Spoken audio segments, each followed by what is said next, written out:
예, 오늘 견고히 서라, 굳세게 서라, 스탠드업이라는 제목 가지고 하나님 말씀 함께 나누겠습니다.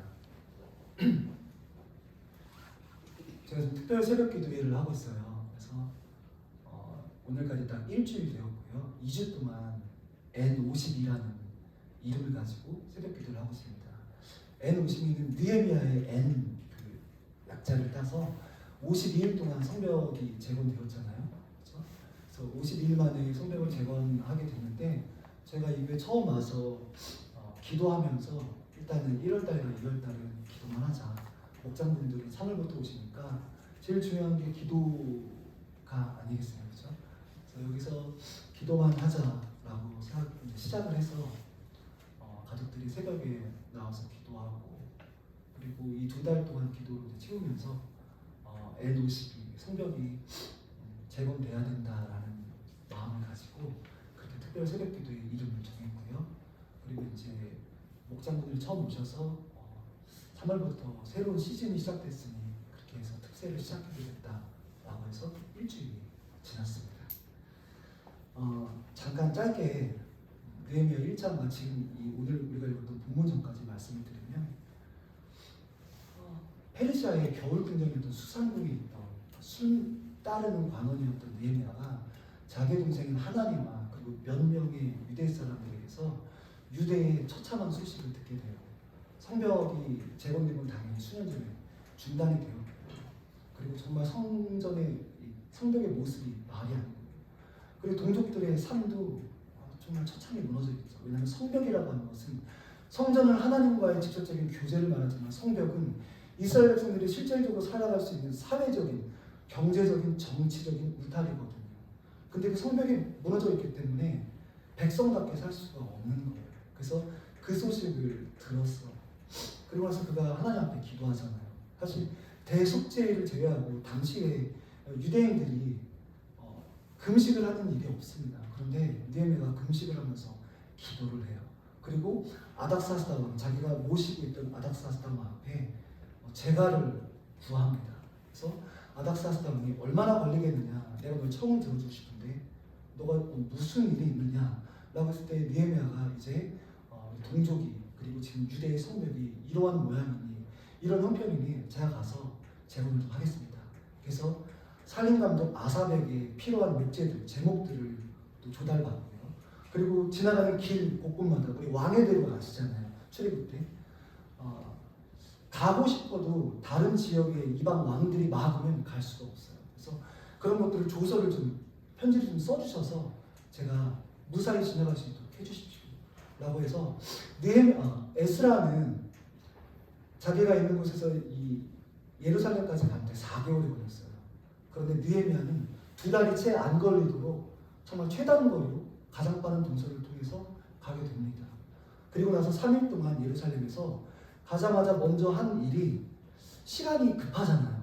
왕에게 내가 언제까지 이런 일을 마치고 다시 돌아오겠습니다 라고 했는데 시간이 급할 법한, 그래서 조급할 법한 느헤미야가 서두르지 않아요.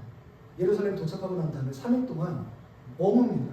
기도하면서 다시 한번 마음을 가다듬고 그리고 나서 야음을 틈타서 밤을 틈타서 나귀 하나 타고 정말 자기가 신뢰할 만한 사람들 몇몇 사람들과 함께 예루살렘 성벽들을 돌아요. 그리고 채 반나절도 지나지 않았어요. 밤에 시작한 예루살렘 이 성벽의 이 탐사가 관찰이 새벽에 끝납니다. 그래서 느헤미야가 어떤 일을 했는지 그곳에 있는 귀족들, 방백들, 제사장들, 일꾼들이 알지 못해요. 느헤미야가 이렇게 모든 걸 마치고 난 다음에 비로소 그때서야 귀족들과 방백들과 제사장과 일꾼들에게 지금 이제 내가 아닥사스다 왕의 허락을 받고 이 예루살렘 성벽을 짓기 위하여서 왔다. 나는 실다른 관원이고 지금 우리 동족들의 모습이 형편이 이런 정도니 함께하자라고 비로소 무거운 입을 엽니다. 그때 사람들이 이제 막 함께 합시다. 그럼 우리가 성벽 재건합시다. 우리 백성이 지금 이런 모습으로 정말 처참한 모습으로 있을 수가 없습니다. 지금 느헤미야가 처음 예루살렘 성벽의 소식을 들었던 건 기슬로월이에요. 우리 요즘 11월에 12월 겨울이에요. 그리고 처음 이제 왕에게 부탁을 해서 떠나가기 시작한 게 니산월이에요. 3월과 4월이에요. 4개월 동안 성벽을 재건하는 그 일을 기도하고 애통하고 또 청사진을 다 세워놓고 거기서 준비했어요. 그리고 나서 이제 예루살렘에 도착을 하고 막 시작을 하려고 하는 거예요. 사람들도 하려고 하면 재건을 하려고 하면 준비가 되고 재건을 하려고 하면은 자꾸 이방 백성들 산발락과 도비야, 르훔, 심세 같은 사람들이 계속해서 주변 사람들을 모아갖고 질투하고 시기하고 중단시키는 거예요. 왜 중단시키냐면 결국 자기들이 한 몫을 차지해야 되는데 그게 유대 백성들에게 빼앗기게 생겼기 때문에 계속해서 방해를 한단 말이죠.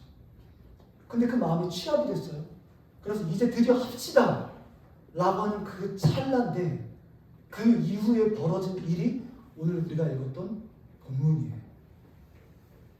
19절 보시면 호론 사람 산발락과 종이었던 암몬 사람 도비아와 아라비아 사람 게셈이 이 말을 듣고, 그러니까 지금 성벽 재건합시다 이 말을 듣고 우리를 업신여기고 우리를 비웃어 이르되 너희가 하는 일이 무엇이냐, 너희가 왕을 배반하고자 하느냐. 지금 보시면요, 성벽 재건은 원래 시작이 되었어요. 원래 시작이 되었지만 아까 말씀드렸던 르훔이라고 하는 이 방백 지휘관과 그리고 사마리아 사람 서기관 심세가 여러 동족들을 모아서 이름들을 다 탄원서에 다 올렸어요. 그리고 이 성벽이 재건이 되면 분명히 이 예루살렘 이 유대 백성들은 왕에게 심각한 손해를 미치게 됩니다. 세금을 안 내게 되고요. 그러한 이 탄원서를 올려서 결국 중단이 됐단 말이에요. 그런데 지금 다시 느헤미야를 기점으로 하여서 성벽을 재건하려는 움직임이 일어나니까 이 지금 대적자들이 무시하고 방해하고 조소하는 그런 상황이 된 거예요. 여러분 보시면 이래요. 우리가 어떤 일을 할 때 왜 하필이면 이런 타이밍에 이런 적기에 이런 일이 벌어질까, 우리가 이렇게 말해요. 사실은 저희가 지난주에 처음 목장분들 오셨는데 원래 찬양을 이렇게 TV랑 연결해서 음악이 여기서 M하고 나오고 저희는 아무것도 안 하고 그 나오는 음악이 요즘 유튜브가 너무 좋아져서 그렇게 했었어요. 뭐 철학 때도 그렇고 저희 주일도 그렇고 문제가 없었거든요. 근데 지난주에 첫 주잖아요. 그러니까 뭐 처음 보는 거랑 비슷하잖아요. 그런데 오시기 전까지 다 확인하고 잘 됐어요.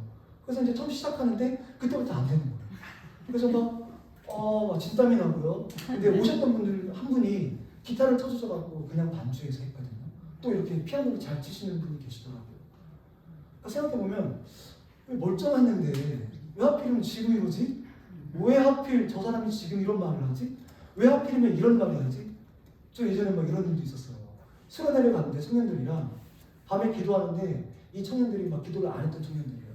근데 제가 용인에 있었는데 용인에서 사역하면서 이제 밤마다 기도를 하고 기도를 엄청 시켜서 저희가 기도를 엄청 많이 하게 됐어요. 막 기도를 하는데 갑자기 이렇게 막 이상한 색깔이 막 빛이 막 비치는 거여서 성령님이 오셨다. 근데 알고 보니까 경찰을 부른 거예요. 신고를 해갖고 소리가 너무 크다고. 그래서 정지될 때도 있고요. 또 어떤 때는 제가 한 건 아니지만 막 기도를 하는데 그 사역자분이 기도를 엄청 크게 하시는 분이에요. 스피커가 싼 게 아니거든요. 저희 교회 스피커 엄청 좋았어요. 음향 장치가 용인 수지에 있었는데 수지에 있는 교회 중에서 거의 제일 좋은 교회예요. 근데 스피커가 나갔어요. 그분이 기도를 하도 크게 하셔가지고 막 이렇게 막 기도가 될 법한데 왜 하필이면 이럴 때 최적의 타이밍에 이런 일이 발생할까? 이유가 있죠. 사단은 항상 최적기를 노려서 그 흐름을 끊습니다. 그렇기 때문에 그래요. 그러니까 이제 막 무엇이 될 것 같고 막 그림이 그려질 것 같아요. 그때 사단은 역사하고 우리들의 모든 분위기와 힘을 다 빼앗지, 우리가 넉넉고 아무것도 안 할 때는 하지 않아요. 왜요? 우리 마음속에 기대감이 고조되는 것이 없거든요. 안 하고 있으니까. 근데 막 뭔가 하려고 할 때, 첫 발을 내디딜 때 항상 그때 이런 일들이 보통은 일어나더라고요. 보십시오. 마태복음 16장 16절을 보시면 예수님이 이제 제자들이 좀 말귀가 통할 것 같았나 봐요. 제자들을 딱 모아놓고 내가 너희들에게 중요한 얘기를 할게. 너희들 내가 사람 살리고 죽은 자 살리고 기적 행하는 거 봤지? 그 왜 행하는 거냐면 내가 이런 일을 할 것이기 때문에 그런 거야. 내가 이제 얼마 후면 십자가에 달려 죽게 될 거야. 내가 이 땅에 메시아 그리스도로 왔는데 메시아나 그리스도라는 건 뭐냐면 유대인들만을 위한 왕이 아니라 모든 백성들을 위한 왕이라는 뜻이야. 내가 십자가에 달려 죽는 건 죄 때문이 아니라 앞으로 오고 올 모든 세대들을 위하여서 저들의 죄를 위하여서 내가 죽게 될 거야 라고 설명해 주셨어요. 물론 그 앞에 이제 제자들의 고백이 있었죠. 너희들 나 누구라는 누구라고 하던데. 근데 베드로가 무식한 베드로가 거기에 대해서 뭐라고 하죠? 주님 간했다 그랬잖아요. 주님 멱살을 잡았다는 거예요. 멱살을 잡고 베드로가 또 나이가 많은 게 그때 딱 튀어나왔나 봐요. 멱살을 잡고 주님 그럴 수 없습니다. 어떻게 예수님이 십자가를 지십니까? 예수님 우리 유대의 왕으로 로마를 꺾고 우리 유대를 회복시킬 왕이신데 어떻게 죽으십니까? 라고 항변을 했어요. 그때 예수님께서 23절에서 이렇게 말씀하세요. 사탄아 내 뒤로 물러가라. 너는 나를 넘어지게 하는 자이다.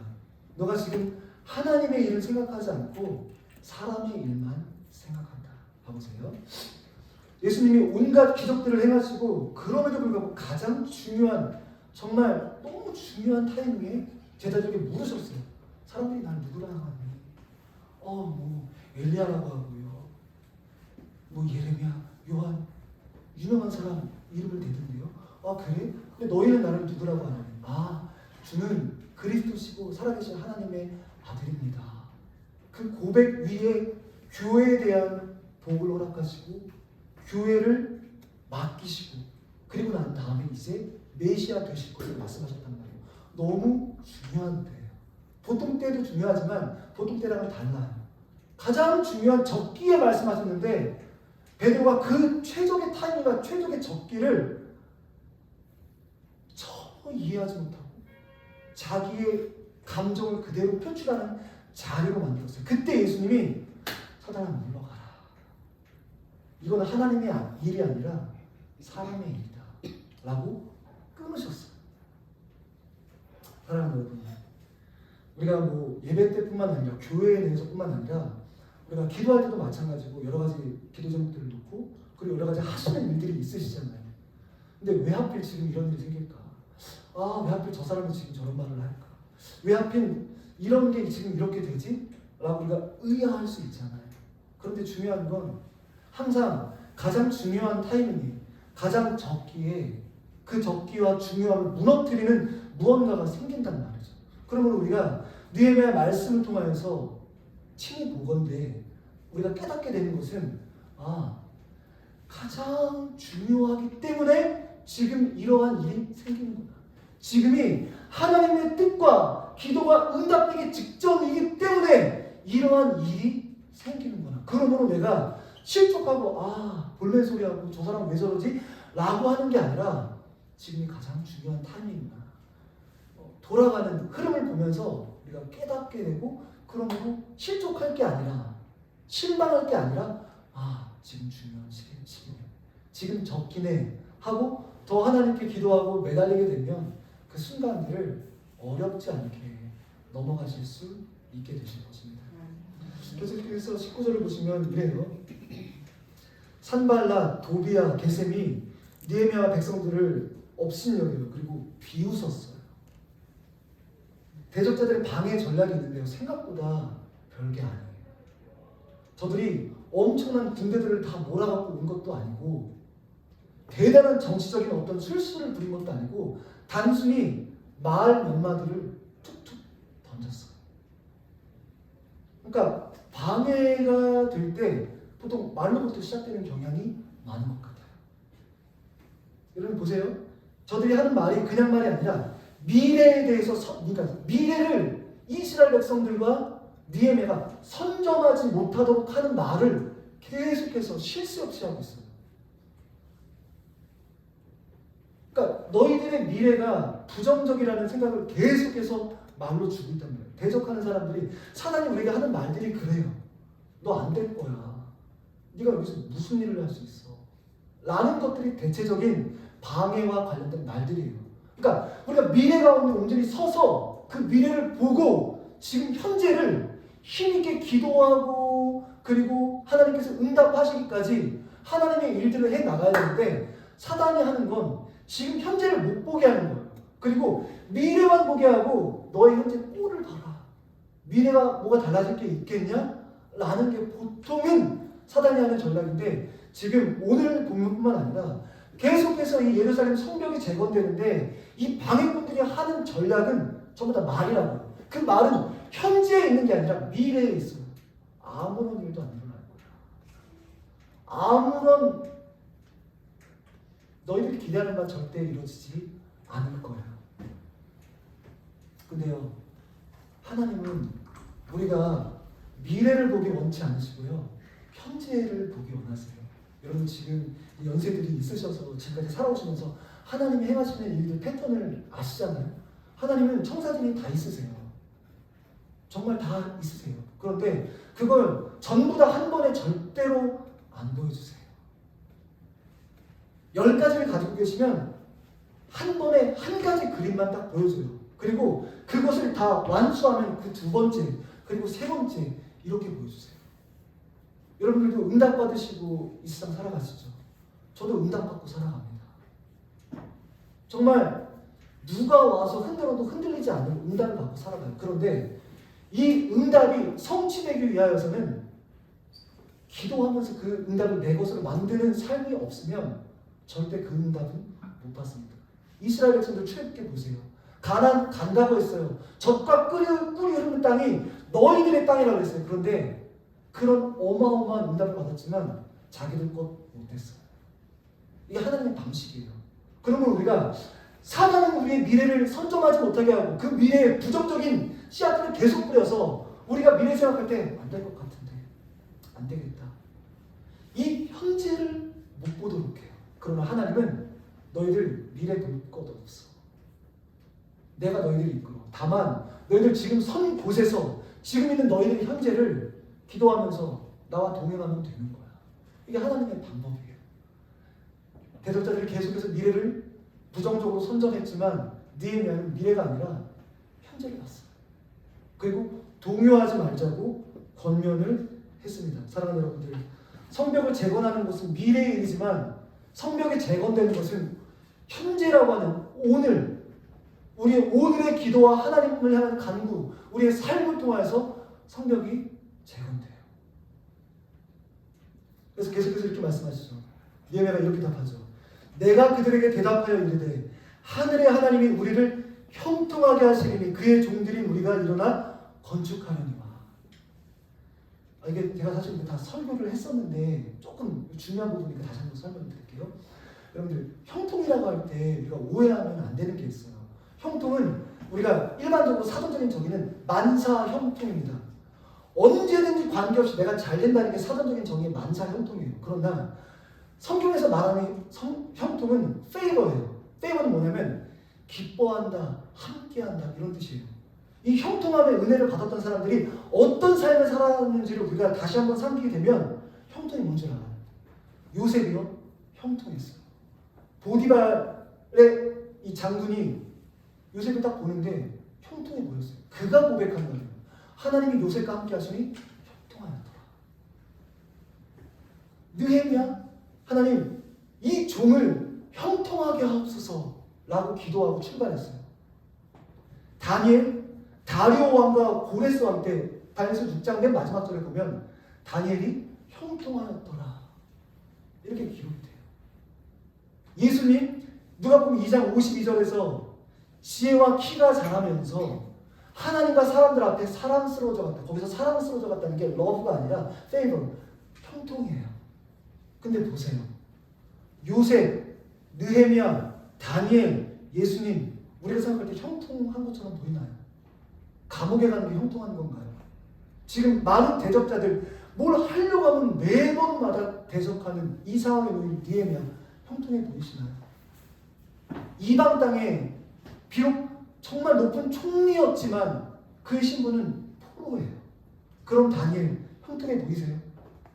예수님 메시아로 그리스도로 오셔서 이 땅 가운데 무언가 하실 때마다 회당에 들어가서 말씀 전하시면 바리새인들과 서기관들, 종교제도들이 항상 절망에 빠뜨리려고 노력했고 때로는 절벽 가운데 밀려고도 했고 그분 십자가에 달려 돌아가셨어요. 이게 형통인가요? 성경에서 말하는 형통은 만사오케 모든 게 잘 된다는 게 아니에요. 하나님이 하나님의 일을 하기 위해서 부르신 그 사람에게 그가 하나님의 일을 할 수 있는 힘을 주신다는 게 형통이에요. 그래서 느헤미야 1장에 보면 하늘의 하나님 오늘 종에게 형통함을 주시고 오늘 이 형통함을 통하여서 제가 성벽을 재건할 수 있는 은혜를 열어주십시오라고 느헤미야가 기도해요. 형통의 은혜가 아니라 형통과 은혜예요. 그분이 우리와 함께 하시면 함께 하심으로 인하여서 우리가 우리의 힘을 가지고 하나님께서 우리에게 주신 자원들이 있잖아요. 달란트들이 있고 이성과 생각과 우리 신체가 있어요. 그럼 그걸 가지고 하나님의 일을 해 나가는 거예요. 때로는 방해가 있을 수 있죠. 때로는 어려움이 있어요. 우리가 기도하는데 되지 않을 때가 있어요. 그럼에도 불구하고 실족하거나 기도를 끊는 게 아니라 형통함의 그 하나님의 함께 하심으로 인하여서 우리가 결국 기도가 응답되기까지 저로 치면 이 유니처스가 노년동과 고전동 가운데 세워지기까지 저희 가족이 할 수 있는 모든 힘을 다 쏟는 거예요. 인천 대림교회에서 동행 프로젝트를 통하여서 목장분들이 함께 기도해 주시고 함께 예배해 주시고 전도해 주신 이 과정들을 통해서 결국 하나님의 뜻이 이루어지는 게 우리는 은혜라고 말하는 거예요. 그런데 그 은혜가 있기 위해서 하나님이 함께 하신 형통함이 필요한 거예요. 이게 참 중요해요. 그래서 느헤미야는 대적자들에게 계속해서 너희들의 미래는 별것 없을 거야. 아무것도 일어나지 않을 거야. 헛수고 그만해. 라고 하는 그 말에 우리는 하늘의 하나님의 종입니다. 우리는 이방 땅의 종이 아니라 지금 신분은 포로 되었지만 하늘의 하나님의 종입니다. 라고 고백하고 있어요. 사랑하는 여러분. 부정적인 생각들과 안 될 것 같다. 아무런 일도 일어나지 않을 것 같은데 너무 힘이 약해 보이는데 걱정하지 마세요. 하나님의 형통함, 우리와 함께 하시는 그 함께 하심으로 우리의 인생 가운데 하나님의 뜻이 하나도 남김없이 이루어지도록 하나님의 은혜를 예배하고 계십니다. 그런 여러분들 보시면 이래요. 제가 이렇게 1월 8일에 이 교회 처음 이제 예배를 드렸어요. 그러고 나서 이제 새벽마다 저희가 이제 나와서 이 교회를 돌면서 기도했거든요.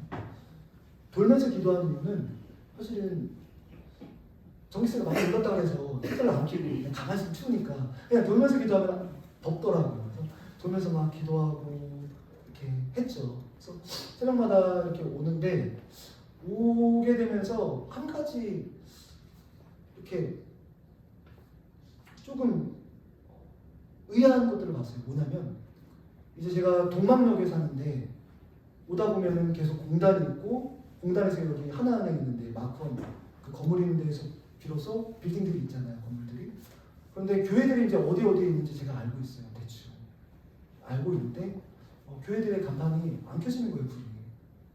그래서 이상하다. 왜 간판에 불이 안 켜지지? 교회가 있는데. 그러니까 물론 큰 교회들 성도님들이 많이 오시는 교회는 당연히 새벽 예배가 진행되겠지만 시간이 지나고 보니까 새벽 예배가 없더라고요. 저희 4층에도 교회가 있어요. 새벽 예배가 없어요. 저는 그 교회만 안 하시는 줄 알았어요. 특수한 교회거든요. 근데 이 주변에 있는 작은 교회들 새벽 예배가 없더라고요. 없는 이유 여러 가지 있겠죠. 이제 이중 직업을 하셔서 너무 어려우시니까 새벽부터 일하시는 목회자들도 계실 것이고 그래서 여러 가지들을 이렇게 생각을 했는데 마음이 꺾였구나. 이렇게 기도해도 안 된다는 걸 계속해서 반복해서 확신이 됐구나. 아, 참 너무너무 안타깝다. 제가 이렇게 저 혼자만 생각하는 것이 아니고 뭐 그저께도 어느 분과 만나서 이야기하고 또 지나가는 분들 만나서 얘기해보면 한결같이 뭐 하세요? 예, 목사입니다. 뭐 교회 무슨 교회요? 아, 개척교회입니다. 라고 하면 여러분들도 예상하시겠지만 첫 마디가 뭐냐면 힘드시겠어요. 근데 힘 안 들거든요. 처음이라 힘 안 드는 게 아니라 힘이 안 들어요. 개척교회는 왜 힘들어야 되죠? 개척 잘하고 프론티어라고 우리가 생각해볼까요? 멋진 말이죠. 미지의 영역을 가서 선점한다는 거잖아요. 연다는 거예요. 그래서 후대 사람들이 오도록 하는 거. 개척자 너무 멋있어요. 근데 그 개척에 교회를 붙이면 다들 사기가 꺾여요. 우울해지고요. 제가 작년 5월에 귀국을 해서 집 근처에 교회를 갔어요. 기왕이면 어려운 교회 가자 해서 감리교회라고요. 그러니까 지하에 교회가 있어요. 무슨 교회인데 딱 갔어요. 갔는데 너무 조용해요. 목사님은 그 저쪽에 목양실에 이렇게 해서 안 나오셨고 사모님이 뒤에 이렇게 계시고 딱 어르신들, 정말 연세 많은 어르신들만 계세요. 어쨌든 예배가 딱 그렇게 시작되는데 그래도 70대, 80대 어르신들 계실 때 제가 이제 올해가 44살인데 40대가 있으면 좀 뭔가 좀 기대가 막 되실 거잖아요. 그런데 전혀 어떤 반응이 없으시더라고요. 그렇게 해서 일주일 지나고 2주차 때 됐어요. 일주일이 지났는데 여전히 물어보시질 않네. 우리 같으면 제가 만약에 이 교회라고 치면 뭐 손님 오셨으니까 눈 뜨고 기도하다가 가실 때는 저기 앞에서 기다렸다가 이름 여쭤보고 그리고 어떻게 오셨어요 여쭤보고 이게 보통 기대하는 거잖아요. 근데 그게 전혀 없는 거예요. 그리고 하나 또 이상했던 게 음악을 굉장히 조용하게 들으셔서 이 정도만 해도 다 들리게끔 옆 사람이 들리게끔 음악을 조용히 트세요. 그러니까 제가 가서 뭐 크게 기도를 할 수가 없는 분위기예요. 그래서 정말 친구만 이렇게 하다가 일주일을 버텼어요. 안 되겠다. 이렇게 하면 이 교회를 안 다녔는지 내가 크게 하는데 둘 중에 하나 되겠다. 그래서 이제 기도가 다 제가 이제 마음을 딱 가다듬고 성도님들 가시고 그럼 성도님 가시면 목회자들끼리만 남았으니까 기도해도 되겠다 하고 주여 하는데 갑자기 음악이 딱 꺼지는 거예요. 주여 하는데 정확히 불이 먼저 켜지더니 그 다음에 음악이 딱 꺼졌어요. 그래서 제가 이게 어떻게 이것이 무슨 상황이지? 이렇게 너무 당황해서 이렇게 있는데 사모님 오셔서 교회가 종종 문이 닫혀 있을 거라고 얘기하시더라고요. 그러니까 미리 전화번호를 주시면 전날이나 그렇게 알려드리겠다 이렇게 말씀하시더라고요. 그래서 그 위층에도 3층에 또 교회가 장로교회가 하나 있는데 문 닫혔으면 제가 장로교회를 가겠습니다 하고 전화번호 당연히 안 드렸죠. 사랑하는 여러분, 왜 기도 소리가 안 들릴까요? 왜 저는 한마디를 못 들었거든요. 그분 목소리는 설교와 찬양 외에는 어떤 목소리인지 몰라요. 사모님의 목소리도 2주차 되는 그때 저에게 찾아오셔서 말씀하신 그때 처음 들었어요. 제가 지금 이거 욕하려고 하나요? 아니에요. 그런다고 저에게 떨어진 거 아무것도 없거든요. 제가 지금 드리려고 하는 말씀은 이미 마음이 꺾여 있어요. 보는 사람마다 개척교회 니네 힘들어. 야 어떻게 먹고 사냐. 이게 그냥 입에 뱄어요. 힘들 텐데. 야 고생한다. 그게 너무 많이 누적이 됐어요. 올해가 기독교가 마이너스 성장한 지 30년째 딱 되는 해예요.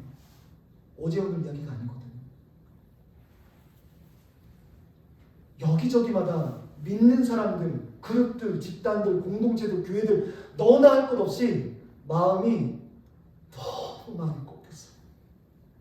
미래를 선점해야 되는데, 은혜로 선점해야 되는데 하나님이 미래에 계시고 우리 현재를 오늘을 통하여서 우리가 걸어가기를 원하시는데 이미 우리가 그 미래를 잿빛미로 흙탕물처럼 여기고 보지를 못해요.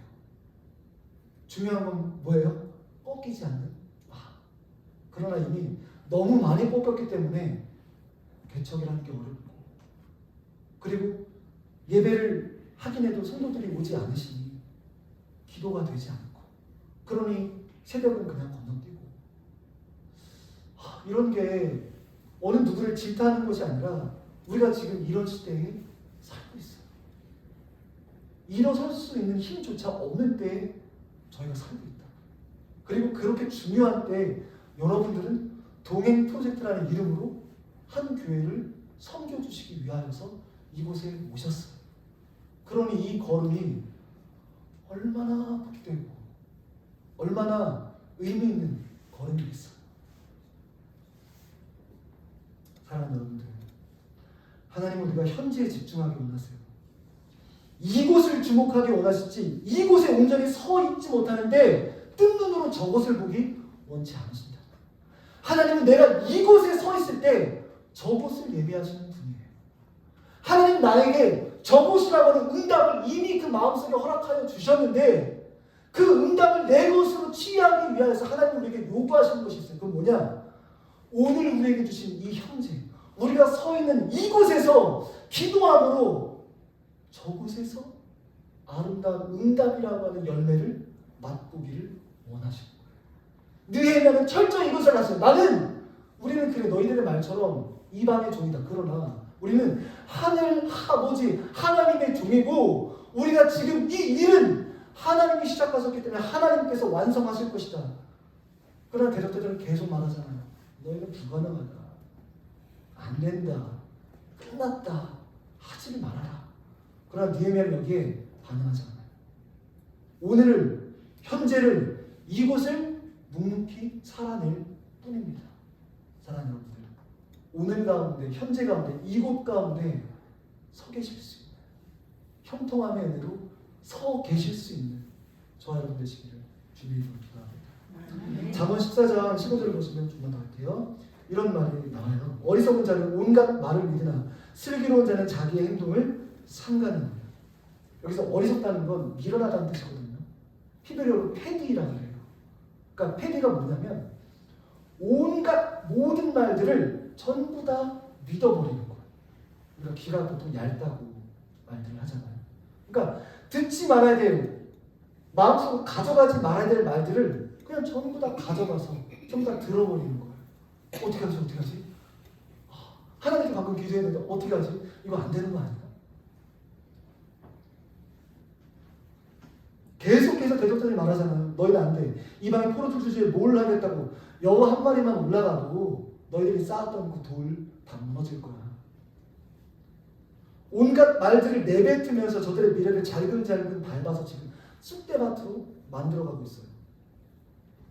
하지만 제가 말씀드렸던 것처럼 우리가 있는 곳에 서 계실 때 성벽도 재건되는 것이고 우리 앞에 놓인 큰 산, 마치 야곱 앞에 있었던 에서와 같은 그런 산들이 무너지고 헛구질 거예요.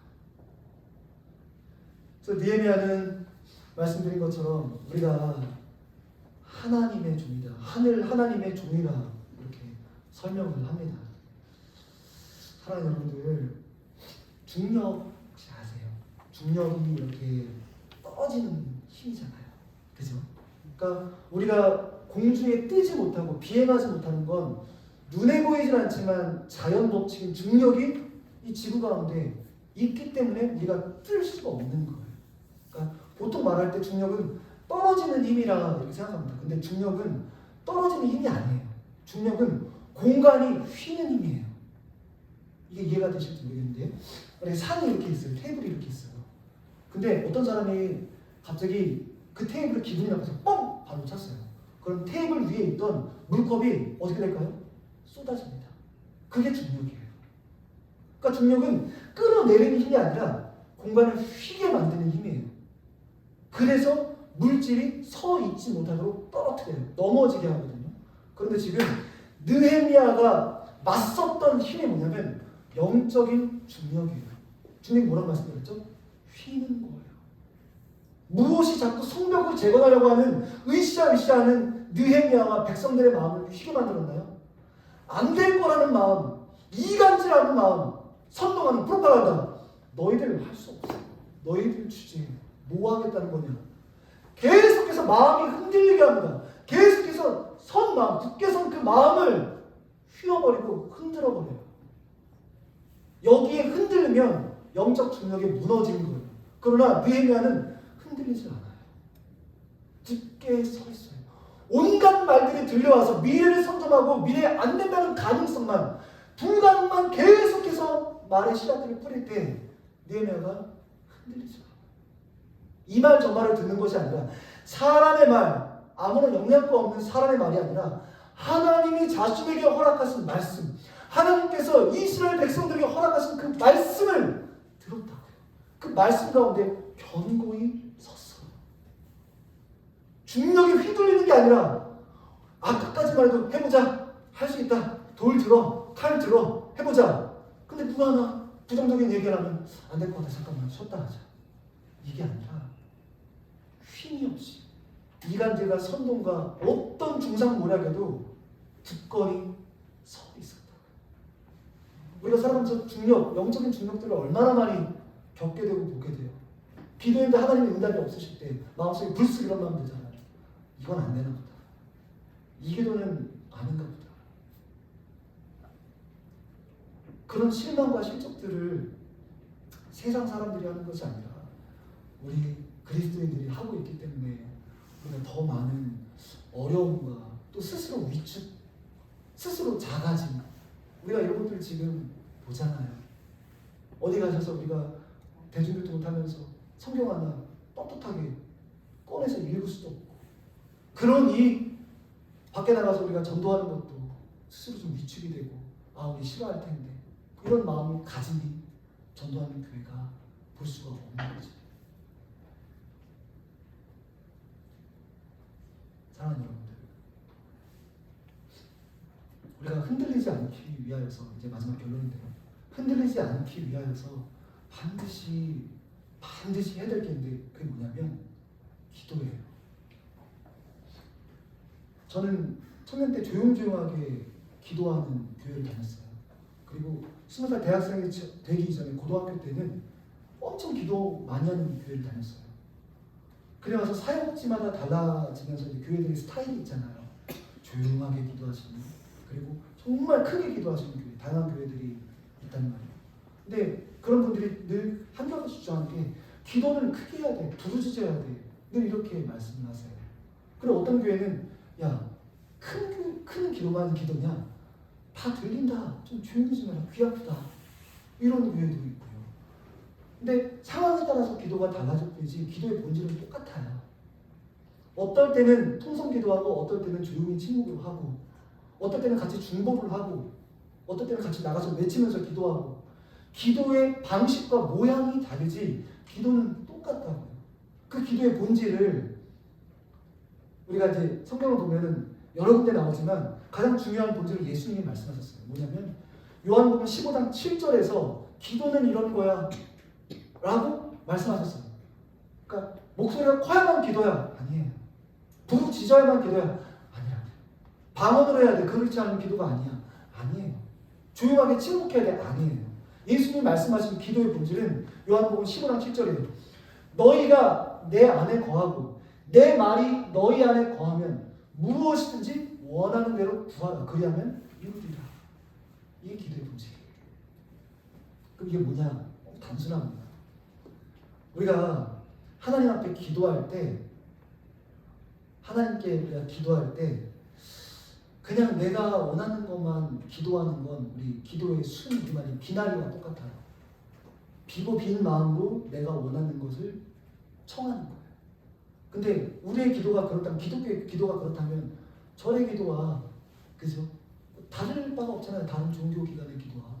그게 아니라 기도함으로 연합한다는 거예요.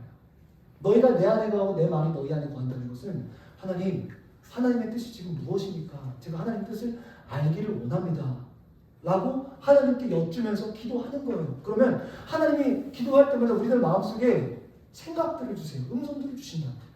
그럼 그 음성들을 가지고 기도하시는 거예요. 우리에게 또는 상황을 주시죠. 어려운 상황, 튀르키예 지진이 있고요. 그죠? 또 우리와 함께하는 사람들이 큰 일을 당해요. 그럼 그것들은 상황으로 우리 마음속에 알게 하시는 생각되게 하는 바예요. 그럼 그것들 가지고 기도하면 돼요. 그렇게 기도하다 보면 하나님과 교제가 일어나고 연합이 일어나요. 사랑하는 여러분들, 사무엘을 보세요. 사무엘이 처음에 엘리 대제사장의 집에 있을 때 기도를 몰랐어요. 물론 사무엘은 아주 바르게 자랐습니다. 근데 기도를 몰랐어요. 기도를 몰랐다고 여기서 기도는 하나님과 교통하는 방식을 몰랐다는 거예요. 그래서 하나님께서 사무엘을 여러 차례 부르시잖아요. 부르실 때 사무엘이 누굴 찾아가죠? 엘리를 찾아갑니다. 엘리 대제사장님 저를 부르셨습니까? 엘리가 한 번에 감이 안 와서 아니야 가서 자 라고 했다가 하나님께서 계속 여러 차례 사무엘을 깨우시는 것 같자 아하 다음에 또 하나님이 너를 부르시면 그 자리에서 무릎 꿇어. 그리고 이렇게 말해. 하나님이여 말씀하옵소서 주의 종이 듣겠습니다. 방법을 알려줬어요. 엘리의 말 이후에 하나님이 또 사무엘을 찾아오셨어요. 사무엘이 엘리의 말을 듣고 하나님 말씀하여 주옵소서 주의 종이 듣겠습니다 라고 했을 때부터 그 뒤에 나오는 표현이 뭐죠? 사무엘의 말이 이스라엘 가운데 그 말 하나도 이스라엘 전역에 떨어지지 않았다는 거예요. 왜 떨어지지 않을까요? 사무엘이 기도함으로 하나님과 교통하고 이게 하나님의 뜻이라는 것을 분명히 알고 말씀했기 때문에 그 말씀은 땅에 떨어질 수가 없는 거예요. 기도는 듣는 겁니다. 말하는 게 아니에요. 기도는 듣는 거예요. 내가 듣고 상황을 통해서 듣고 만나는 사람들의 이야기를 통해서 듣고 재난을 통해서 듣고 내가 기도하면서 하나님 말씀해 주십시오 하면 하나님 그때 말씀해 주신 것을 내가 기도해요. 그렇다면 그 기도는 절대로 응답이 안 될 수가 없는 거예요. 왜요? 하나님 마음에 100% 합한 기도니까요. 그래서 사무엘의 말이 떨어지지 않은 거예요. 예수님 지금 말씀하시죠. 내가 너 안에 먼저 거할 수 있도록 마음의 문을 열어주고 너도 너의 마음의 문을 열어서 내 안으로 들어와. 그럼 너희가 무엇을 구하든지 전부 다 이루어질 거야. 이해가 되시나요? 기도는 방식이 아니에요. 오래 기도한다고 금식 기도한다고 되는 게 아니에요. 금식 기도도 이사야 58장에 나오잖아요. 참된 금식은 굶는 그런 금식이 아니에요. 우리의 오락을 줄이고 우리의 연약한 사람들을 돕고 섬기는 것, 그것이 하나님께서 기대하시고 찾으시는 참된 금식의 뜻이에요. 그러면 기도라는 것은 내가 하나님의 마음을 말씀을 들을 준비가 먼저 되어 있어야 돼요.